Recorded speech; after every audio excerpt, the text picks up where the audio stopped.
Hey, so the intersection of the mind, the body, and the spirit is quite interesting. And it's hard to understand where we need to put and apply pressure to actually work to get the results that we want. So, if we're wanting to find more internal fulfillment, which is typically what everyone's looking for, we're often having to look at three different areas. One is the emotional range of what's going on within us, the mindset and the narratives that are connected to that, and then the identity structure that holds all of that. Within these three components, we can find and shift almost anything. Now, people can call these things different names, different language for these, but this is the general scope of where we want to shift things. Now, a lot of this stuff is hidden in what people would call the subconscious, the unconscious, the different areas that we can't access, but we can access what's here. Now, what is here is our present awareness. Our present awareness can guide us into deeper parts of what's going on within our experience, how things make you feel, what's really coming up, and then questioning the truth of that. That can help shift and take us a bit deeper into the patterns to recognize what's constraining, conforming, or coloring your world and your relationships.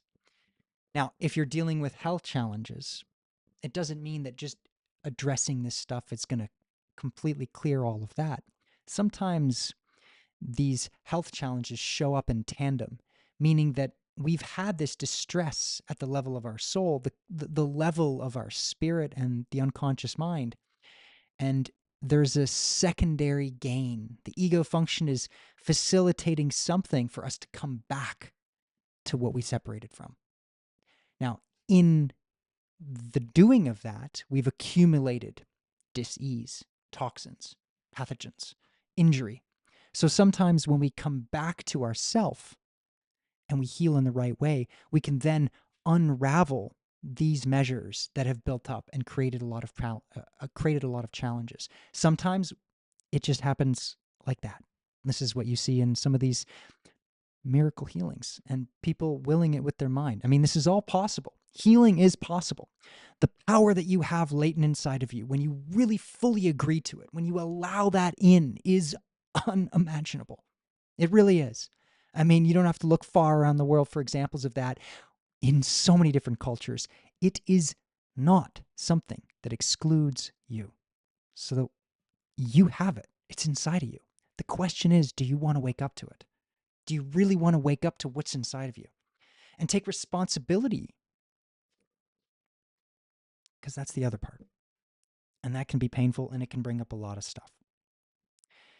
So, going back to this idea of sometimes when we work in the spirit, in the mind, the unconscious, we can shift things in our physical body.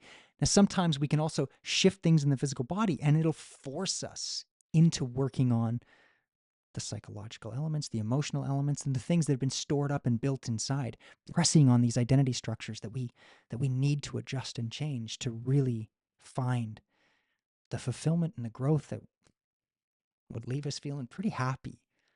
Because I attest that everybody wants to come into this world to live a fulfilled life, feel a sense of purpose and connection with others, and have a couple good meals and a lot of great experiences. And would probably want to come back, right?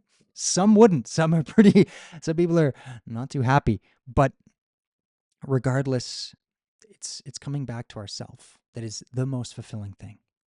And that comes when we have a sense of self, empowerment, and connection inside. So if you want to learn more, subscribe. Let's connect. I'm going to keep talking about this stuff and go deeper and get you back to you.